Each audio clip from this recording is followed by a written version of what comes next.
Hi, I'm Jeremy, the Zoo Nerd, coming to you live from my backyard in Los Angeles, California.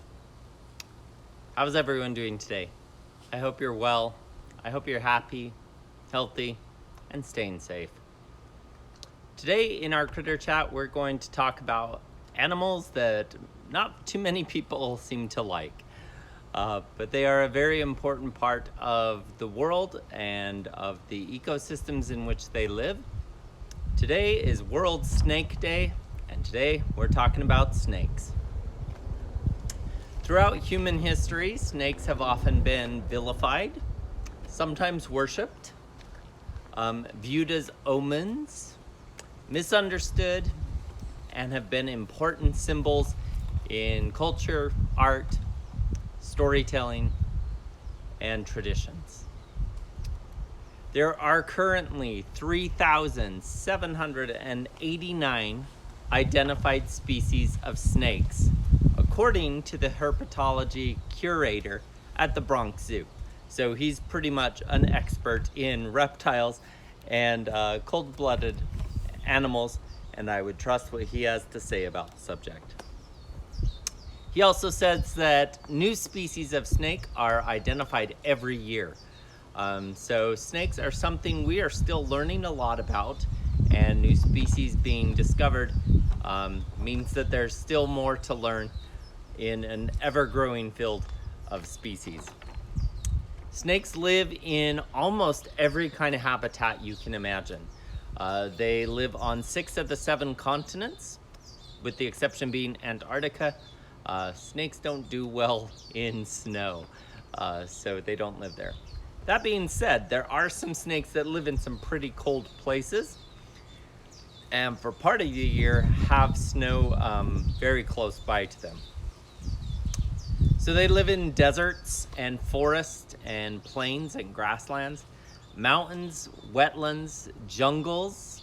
They live at high elevations in many of the world's mountains, and they can even live in the ocean. There are about 60 species of snakes called sea snakes that live in the oceans, typically the Indian Ocean and the western southern Pacific Ocean, although one species, the yellow-bellied sea snake, lives from the eastern coast of Africa all the way over to South America throughout the Indian Ocean and the warm waters of the tropical Pacific. So ocean-dwelling snakes also exist. Snakes, like all reptiles, are ectotherms. That means they have to regulate their body temperature with outside sources. So they can't control their own internal temperature, and the temperature of the surrounding places that they live and the weather greatly impacts their activity levels. So what that means is hot places like deserts, they are most active on a hot day during the nighttime, and some in the early mornings. During the daytime, they'll seek shelter to stay a little cooler, usually under a rock, under a log, near the base of a tree, sometimes in dens or burrows underground. And in cool places, they're going to spend their early morning hours out sunning themselves, trying to warm up for the day, and may be more active during the daytime, and particularly during the summer of that area. With that, they have a lot of things that they have to be careful to navigate, because some of those places can be both very hot at certain times of the year and very cold at other times of the year. And in high elevations and cold weather areas, they often will hibernate during the winter time into dens to stay safe, so they're not in cold or freezing areas with snow, and they can kind of just chill out and relax, sometimes for many months of the year. Sorry, I have very active squirrels in my backyard today, and my dogs are outside with me too, so there may be some noises going around me as well. One thing that I find very fascinating about snakes, and this may be part of why people think that they're kind of creepy, they don't have eyelids, so they don't ever close their eyes, and they don't ever move their eyes. Their eyes are always fixed open, which gives them kind of this all-seeing eye kind of look and thought. And traditionally, that was something that was kind of creepy to a lot of people, and probably perpetuated a lot of the fears and myths and legends about snakes. They also don't really rely on their eyesight too much. Most of their eyesight is based upon movement. So if they are searching for prey, it's not really their eyes that they're using. They use other senses more importantly. All snakes are carnivores. They all eat other animals. There's no vegetarian snakes. It doesn't exist. Most of them will usually eat small mammals, things like rodents, rabbits, other things along those lines. Sometimes birds, bird eggs. There's some snakes that specialize in eating bird eggs. They actually have special bones in their throat that help crush the shell of the eggs open. Some snakes eat insects, and some snakes eat other reptiles, including lizards. And some snakes eat other snakes. Two that are very famous for doing so here in California and many parts of the western United States, there is a snake called the king snake, and the king snake eats other snakes. It is often seen eating other snakes and can happily eat rattlesnakes. It is immune to rattlesnake venom. And so a rattlesnake biting a king snake's not going to do anything to it, and it's going to continue to try to eat the rattlesnake. On the other side of the world, there's another snake that does something similar, but he's also the biggest venomous snake in the world, and that is the king cobra. King cobras eat other snakes, including other cobras. They'll even sometimes eat members of their same species. That's how they got the name king cobra, and they are certainly very impressive snakes to look at. Other snakes are specializers in eating fish, especially the ones that live in the ocean. That is their main food source, going after a variety of different types of fish, including the very snake-looking fish called eels. That's one of their favorite things to go after. Kind of interesting, but always interesting in the animal world. Snakes continue to grow throughout their lives, and as they do so, their outer skin does not grow with them. Covered in scales along their skin, they have to shed their skin before they can kind of grow again. When they are little, when they're their first year or two, most snakes can shed their skin between 2 and 4 times a year, depending at the rate at which they're growing. They grow a little faster when they're younger, providing that there's ample food.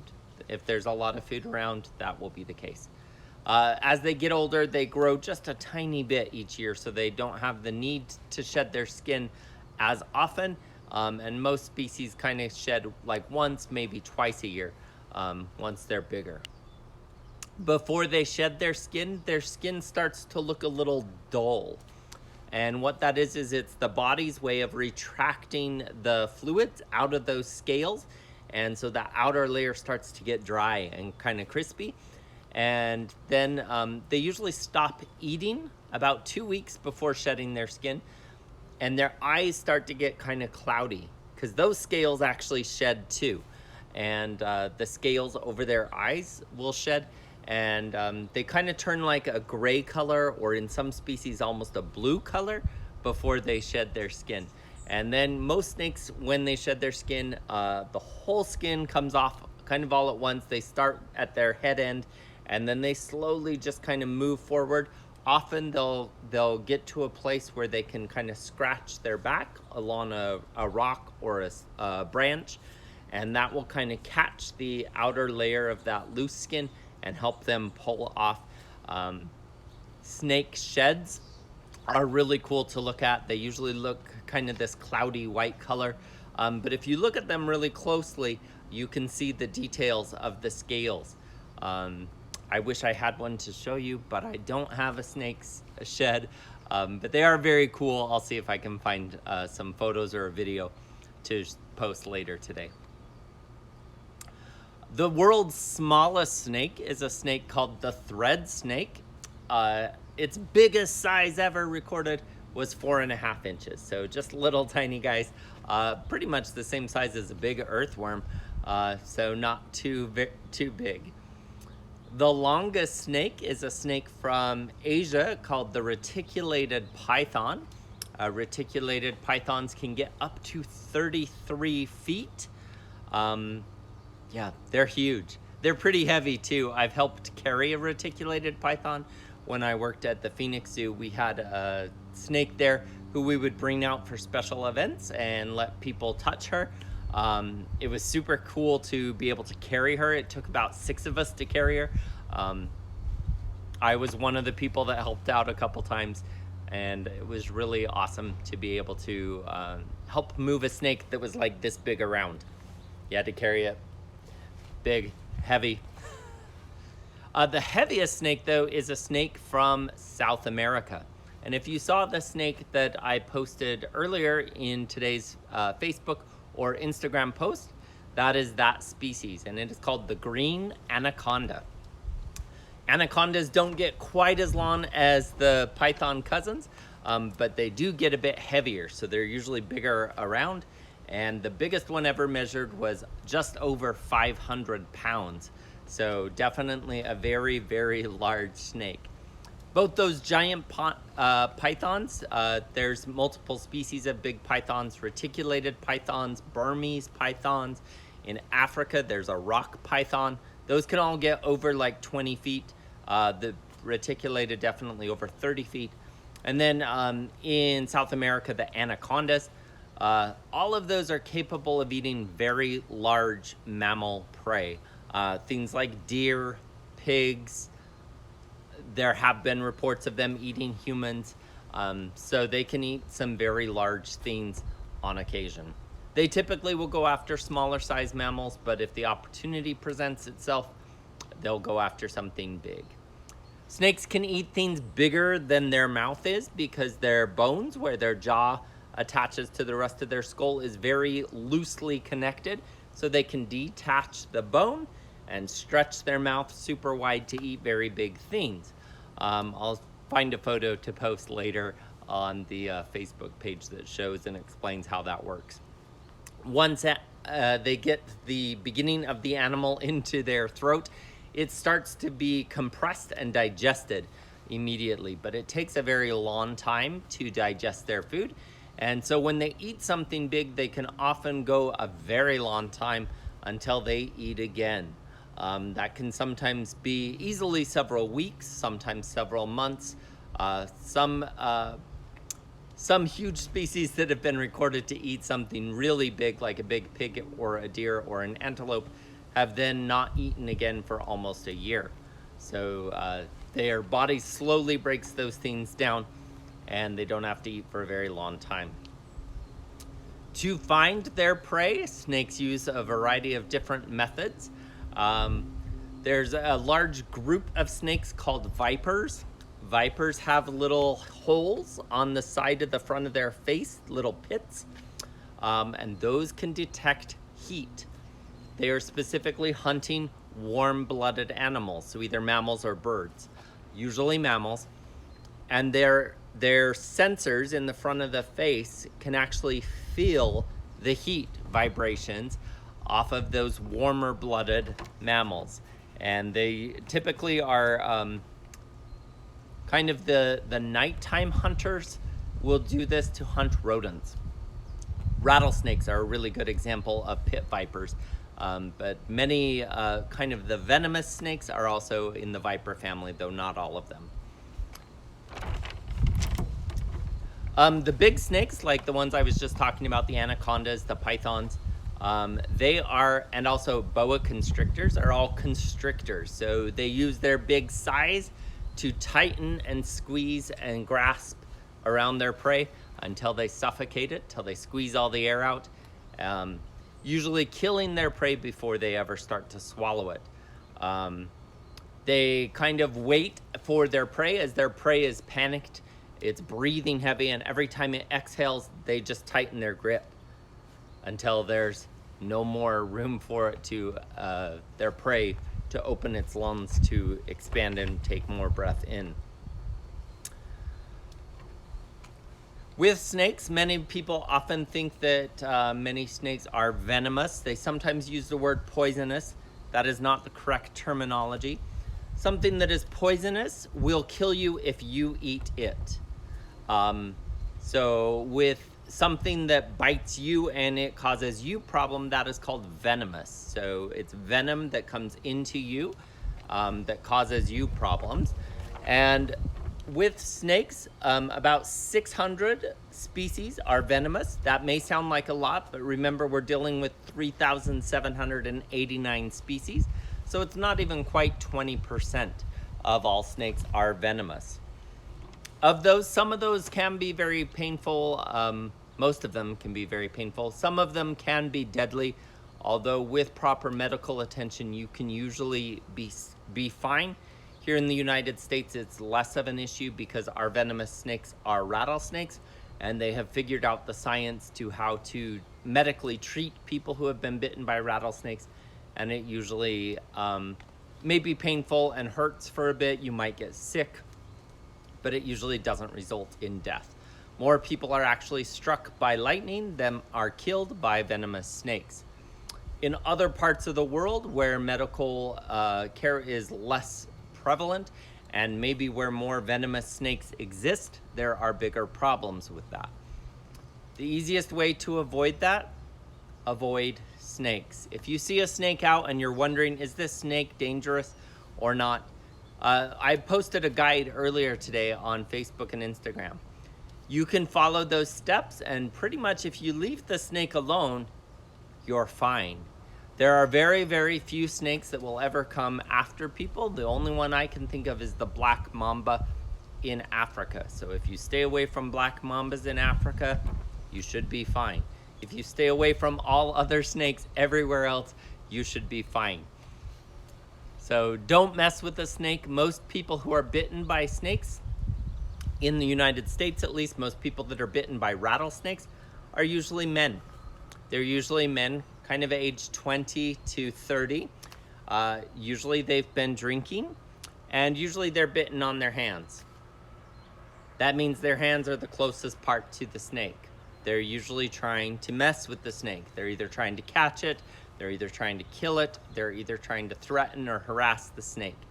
So it's their actions that are causing them to be bitten by snakes and not the snake's actions, really. The snake is just trying to defend itself. That's what they do. That's how they work.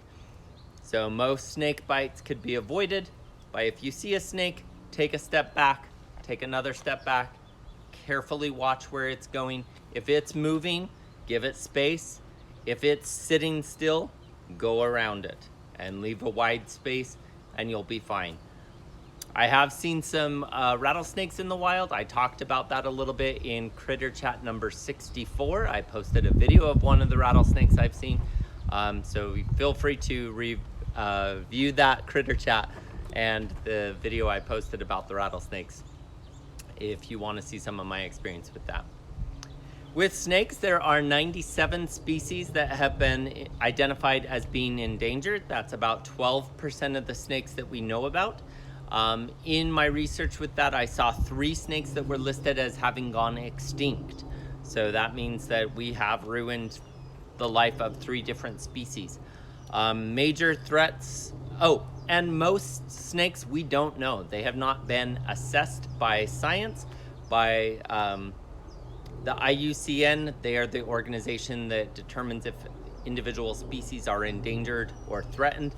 They have not had the time and resources to do a lot of assessment with snakes in specifically. So many of the species, around 60%, have not been adequately assessed. So there's probably more endangered than we know. The biggest threat with all snakes is human conflict. People see a snake, people are scared of the snake, people fear that the snake is around, they worry about it attacking them or their children or their farm animals or their pets, and they try to kill the snake. Snakes are very, very, very important to the planet. Snakes are the #1 predator of rodents. Rodents can cause big problems. For one, rodents breed really quickly. They have lots of babies. They have lots of babies often. They eat a lot of things that we grow for food. Rodents can often carry a lot of diseases. In the eastern United States, there's a disease called Lyme disease. It's less prevalent out here, though it does exist sometimes. Lyme disease is caused by a little bug called a tick. Ticks live primarily on rodents, and the ticks get transported around by rodents, and then they carry this disease, and Lyme disease can be fatal to humans. If we have more snakes, we will have less rodents. If the rodent population is in check, we will have less ticks being carried around by all these rodents. We will have less Lyme disease. But there's many, many other diseases that rodents can spread as well, and the snake population can help keep those rodent populations in check. That is true for other prey species that snakes eat, besides just things like mice and rats. But other things, it's all balance in nature. And places where snakes have been eliminated, people usually resort to controlling those rodent populations with things like poisons. Poisons then can get into the food chain and have negative effects on a lot of other species, things like birds of prey, other potential predators, things like raccoons, bobcats, coyotes, and unfortunately house pets sometimes get poisoned by inadvertently eating a mouse or a rat who has been poisoned by rat poison, and it can sometimes kill cats and dogs. So avoid poisons, let snakes exist, we'll be a lot better off. Other threats towards snakes are habitat loss. As people continue to expand cities, cities are not the best places for snakes to live. For one thing, it's kind of a hotter area, and usually that causes problems for snakes, and there's less places for them to hunt. So all of that has a negative impact. And then the other big threat is poaching. Sometimes people hunt snakes for their skins. In a couple places they eat snakes. But more so, people collect snakes. Their snakes are often thought of globally as pets, and some people like to even collect and own the very dangerous ones, although that is very illegal in many places. And a venomous snake can be extremely difficult to take care of. I don't recommend it. Some snakes can be decent pets. I would make sure you research that very carefully, and also what you're going to feed it. Remember, all snakes are carnivores. That means you're going to have to be buying it some sort of animal that is its food. So just be prepared for that if you're thinking about a snake as a pet, especially the big guys. So yeah, remember that.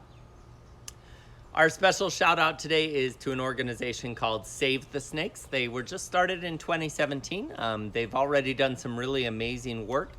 They help sponsor snake specialists in countries around the world. They also help teach people in how to live in areas safely with snakes, and offer snake removal services. If you have, say, a rattlesnake come into your yard, you can contact Save the Snakes, and someone will come and safely remove the rattlesnake so that the snake doesn't die, and so you don't feel scared to go outside. So they're a really cool organization. They have just been around a short time, so they're still kind of getting up and running. But from what I've seen, they've done some amazing work. As always, I like to talk a bit about my experience with the animals I talk about on Critter Chat. I mentioned briefly at the Phoenix Zoo, I had the opportunity to help carry our reticulated python out for some special events. I was in education at the time, and I was just an extra body with extra hands who could help. I also talked a bit in our rattlesnake Critter Chat about being the educator during rattlesnake feedings that we did at the Phoenix Zoo.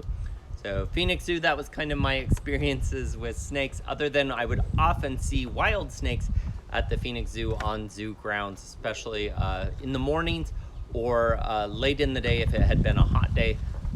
They would be sometimes out to hunt, as we were wrapping things up.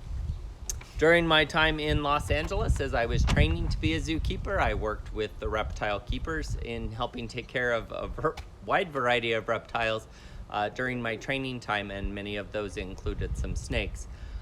With the venomous snakes, volunteers, which I was at that time, were not allowed to be participants in it, but could observe them, and I watched them feed many, many dangerous snakes. The LA Zoo has done some really phenomenal work in helping to educate and breed very endangered snakes. Some of those include the Armenian pit viper, which is a pit viper snake that lives in the mountains of kind of the Middle East area. I think they come from Iran. Really cool snakes, very beautiful, and they had to figure out, those snakes actually hibernate, so they had to figure out ways to simulate that in a captive setting. So they actually have a little cooler that the snakes live in, like a refrigerator, for part of the year, that helps them to rest and relax and hibernate. That is important for their breeding success, and the LA Zoo was one of the first zoos to help figure out how that works, and they've done a lot of really great science and research into helping endangered species like that. They were also spearheading in helping the critically endangered Santa Catalina Island rattleless rattlesnake. This is a rattlesnake that lives on one little island in Mexico, in the Gulf of California, Baja area. It's a rattlesnake that only lives on that island, and oddly does not have a rattle, even though it is a rattlesnake. The LA Zoo is one of the first zoos to figure out the breeding protocols that they needed as well, and they're working with the government in Mexico to hopefully save that species, as it lives in a very limited geographical location. They also work with many, many other species of snakes, and I'll be sharing some information from the Los Angeles Zoo about their snake programs later today on the Facebook profile, so check that out. That concludes what I have to share with you today about snakes. I hope you enjoyed what I shared. As always, I'll be posting additional information later today on the Facebook profile, and also be sharing some stuff from other zoos who have done some great work with snakes on the Instagram stories, so watch for that as well. As always, feel free to like, share, follow, and subscribe to all of my content across Instagram, Facebook, and YouTube. And the Critter Chats always live on my website at jeremythezoonerd.com. Until tomorrow, be happy, be healthy, have fun, stay safe. Bye.